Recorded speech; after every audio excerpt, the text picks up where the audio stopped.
नमस्कार दोस्तों, नमः शिवाय। जीवन ज्योति चैनल में आप सभी का हार्दिक स्वागत करती हूँ। दोस्तों, आज की वीडियो में बात करूंगी अगहन मास कृष्ण पक्ष प्रदोष व्रत के विषय में।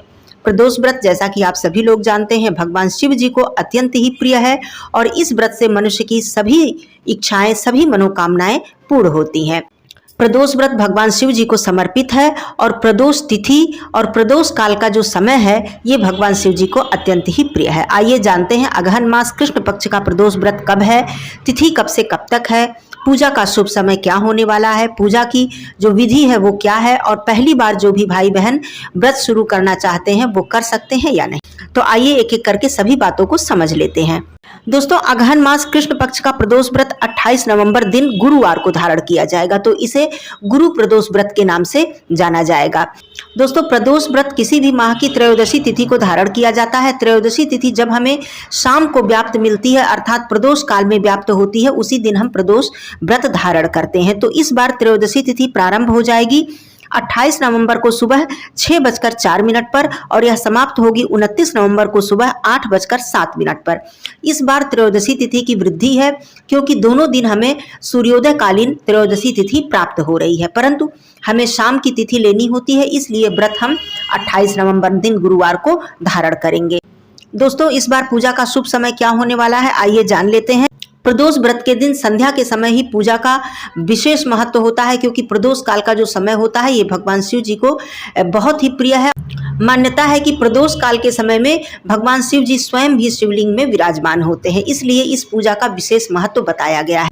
तो इस बार पूजा का शुभ समय होने वाला है शाम 5:12 से लेकर 7:55 तक।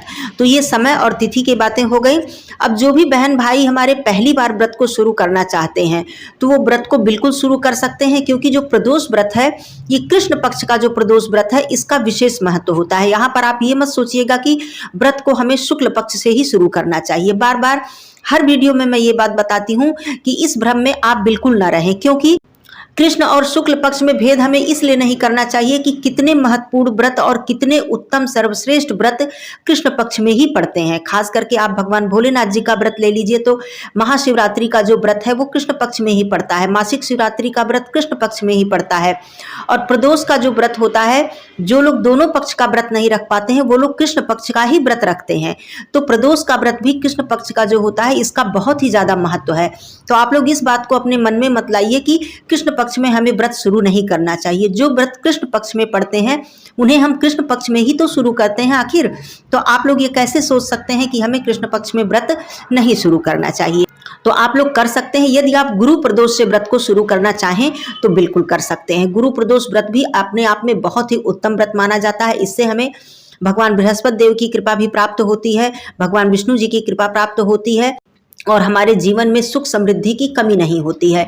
सोम प्रदोष व्रत जो होता है ये समस्त मनोकामनाओं को पूर्ण करने वाला होता है। शनि प्रदोष व्रत संतान की कामना के लिए होता है, बहुत ही उत्तम।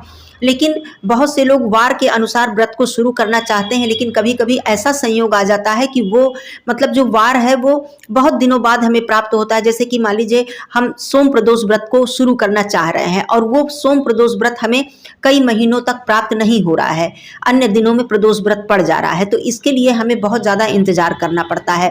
तो ऐसे में आप चाहें तो वार की चिंता न करते हुए भी आप प्रदोष व्रत शुरू कर सकते हैं, क्योंकि प्रदोष व्रत हर दृष्टि से उत्तम है। यहाँ पर ऐसा नहीं है कि आप मान लीजिए कि किसी अन्य कामना के लिए आपने किसी अन्य वार को आपने व्रत शुरू कर दिया तो वो कामना आपकी भगवान भोलेनाथ जी पूर्ण नहीं करेंगे। ऐसा भ्रम बिल्कुल भी मन में मत लाइए। देखिए, मेरा क्या है दोस्तों कि मैं कभी भी भक्ति की जहाँ बात आती है, धर्म की जहाँ बात आती है, वहाँ मैं ज़्यादा भ्रम नहीं रखती हूँ अपने मन में, और यही मैं अपने दोस्तों को बताती हूँ। अपना अपना मत है, अपना अलग अलग सभी का मत है और सभी का मत अपनी जगह पर बिल्कुल उचित होता है, सही होता है। यहाँ पर किसी का मत मैं गलत कभी मैं कहती नहीं हूँ कि किसी का मत गलत है। तो मेरा ये मानना है कि मेरी आत्मा जो स्वीकार करती है और भगवान के चरण में समर्पित होकर उनके शरण में जाकर मैंने जो भी चीज निष्ठा भाव से मैं हूं या फिर कोई भी हो, श्रद्धा भाव से जो भी कार्य हम करेंगे वो कैसे सफल नहीं होगा, मैं तो इस बात को मान ही नहीं सकती। तो ऐसा नहीं है, यदि आपने कोई मनोकामना रखी है और उसके लिए आपको वो वार नहीं मिल रहा है तो आप दूसरे वार से प्रदोष व्रत नहीं शुरू कर सकते हैं। तो ये मैंने आप लोगों का भ्रम दूर किया है। तो आप लोग चाहें तो गुरु प्रदोष से भी व्रत को शुरू कर सकते हैं, या फिर सोम प्रदोष पड़े, शनि प्रदोष पड़े तो बहुत ही उत्तम माना जाता है, आप लोग व्रत को शुरू कर सकते हैं। ज्यादातर आप अपनी आत्मा की बात भी सुना कीजिए कि मेरी आत्मा इस कार्य के लिए गवाही दे रही है, मेरे मन में किसी भी प्रकार की दुविधा नहीं आ रही है, तो मैं इस कार्य को कर सकती हूँ। क्योंकि आत्मा से बड़ा परमात्मा कोई और नहीं है, हमारे मन में ही भगवान बसते हैं। चलिए ये बात हो गई। अब आइए बात कर लेती हूँ पूजा विधि की। तो देखिए, प्रदोष व्रत धारण करने के लिए सबसे पहला तो नियम ये होता है कि इस व्रत को निर्जला ही धारण किया जाता है, लेकिन शारीरिक क्षमता भी हमें देखनी है। यदि जैसी जिसकी शारीरिक क्षमता हो वो लोग उसी प्रकार से फलाहार करके भी व्रत को धारण कर सकते हैं, लेकिन नमक खाने का विधान नहीं है। मीठा फलाहार ही, भगवान भोलेनाथ जी के किसी भी व्रत में नमक खाने का विधान नहीं है, जहां तक मेरा मानना है, और हम लोगों के यहाँ यही नियम है, तो मैं इसको बता रही हूँ। लेकिन आप लोग इसके साथ ही साथ अपनी शारीरिक जो शक्ति है उसे जरूर देखिएगा। चलिए अब आगे बताती हूँ कि इस व्रत को निर्जला धारण करने के बाद जब संध्या पूजन हम कर लेते हैं, प्रदोष काल की पूजा कर लेते हैं, तब हम जलपान इत्यादि ग्रहण करते हैं। ऐसा नहीं है कि 24 घंटे हमें निर्जला रखना होता है। उसके बाद हम मीठा फलाहार, जलपान, चाय, दूध, जूस और फल इत्यादि हम सब कुछ ले सकते हैं। तो संध्या के समय विशेष रूप से पूजा होती है, लेकिन सुबह भी आप जल्दी उठें, प्रातः काल उठें, और चाहें तो आप दोनों समय मंदिर जाएं, चाहें तो आप एक ही समय मंदिर जाएं, मतलब प्रदोष काल में जाएं, लेकिन संध्या के समय मंदिर में जाकर, शिवालय में जाकर पूजा करना विशेष लाभकारी माना जाता है।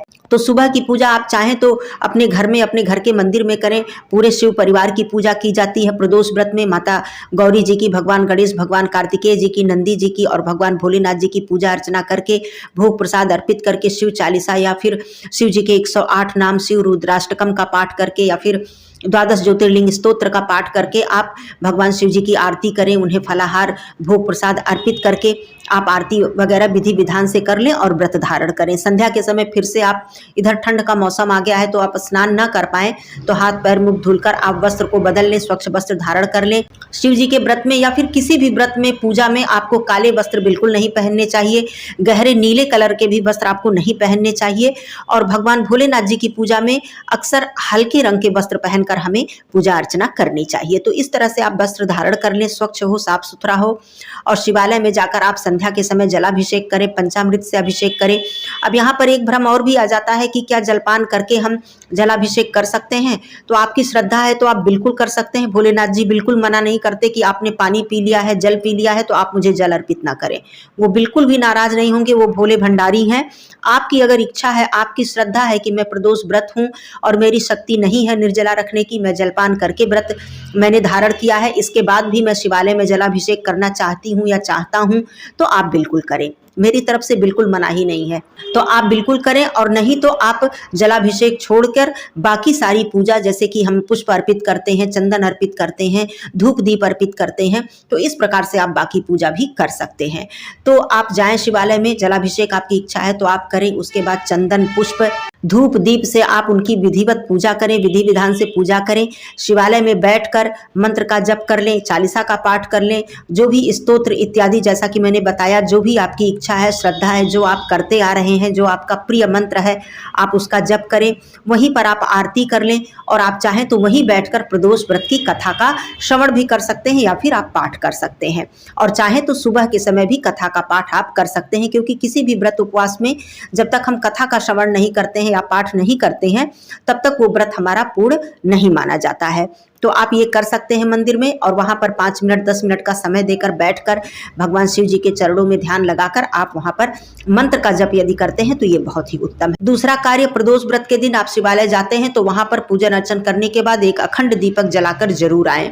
और इस दिन बिल्व वृक्ष आपको मिल जाए तो बिल्व वृक्ष के समीप भी आप एक दीपक संध्या के समय जरूर जलाकर आएं। दोस्तों, शिवालय में संध्या के समय अखंड दीपक जलाने का इतना ज्यादा महत्व बताया गया है, और प्रदोष व्रत के दिन तो और भी ज्यादा इसका महत्व बढ़ जाता है। आप चाहें तो प्रतिदिन या विशेष तिथियों पर जरूर आप मंदिर में जाकर दीपक जलाकर आएं। तो ये कार्य भी आप लोग कर लीजिएगा। उसके बाद घर आने के बाद आप फिर से अपने घर की पूजा तो हमें सुबह शाम करनी ही होती है। मंदिर तो हम लोग सूना नहीं छोड़ सकते हैं। भले ही हम मंदिर में जाकर हमने पूजा की है, लेकिन घर के मंदिर में भी हमें पूजा करनी है। तो घर पे आके आप फिर से नैवेद्य अर्पित करें, आरती करें। भोग प्रसाद अर्पित करने के बाद आप चाहें तो बैठकर जो भी पूजन अर्चन आप जिस प्रकार से करते हैं आप करें। उसके बाद आप यदि निर्जला व्रत आपने रखा है तो फलाहार इत्यादि लें, जलपान करें, और यदि आपने फलाहारी रखा है तो कोई बात नहीं, फिर से आपको जो भी फलाहार लेना है आप ले सकते हैं।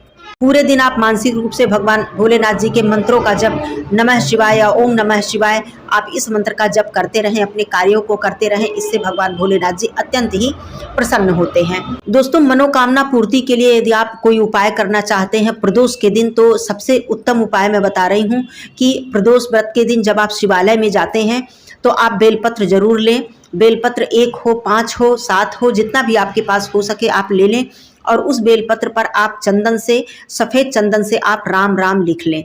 राम राम लिखने के बाद उस बेलपत्र को ले जाएं और पूजन अर्चन करने के बाद उस बेलपत्र को समर्पित करते हुए आप अपनी मनोकामना भगवान भोलेनाथ जी से कहें। ऐसा करने से भगवान भोलेनाथ जी अत्यंत ही प्रसन्न होते हैं। कहा जाता है यदि आप शिवालय में बैठकर या भगवान शिव जी के समक्ष बैठकर उन्हें राम राम सुना दीजिए, राम का नाम मतलब जपिए आप, और वो उन्हें आप सुनाइए, तो इससे भगवान जी बहुत प्रसन्न होते हैं, क्योंकि वो उनके स्वामी हैं और स्वयं भगवान शिव जी भगवान राम जी की पूजा करते हैं।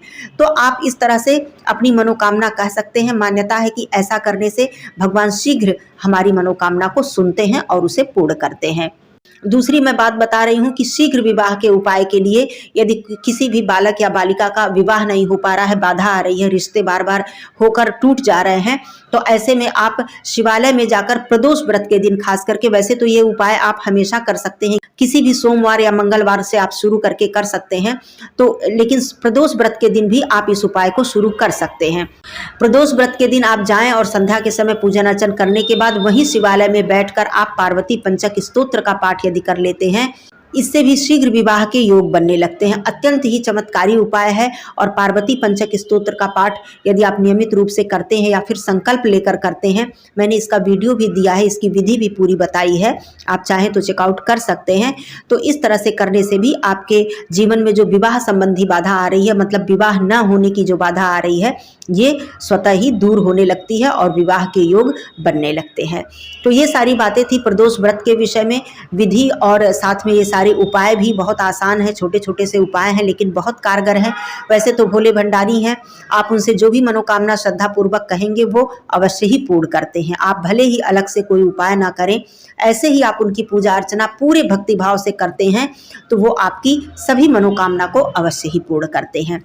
दोस्तों, वीडियो अच्छी लग गई हो, उपयोगी हो, तो आप और लोगों में शेयर कर दीजिएगा। चैनल पे पहली बार हैं तो चैनल को सब्सक्राइब कीजिएगा। कमेंट बॉक्स में नमः शिवाय अवश्य लिखिएगा। दोस्तों, फिर मिलती हूँ अगले वीडियो के साथ, तब तक के लिए धन्यवाद। नमः शिवाय, हर हर महादेव।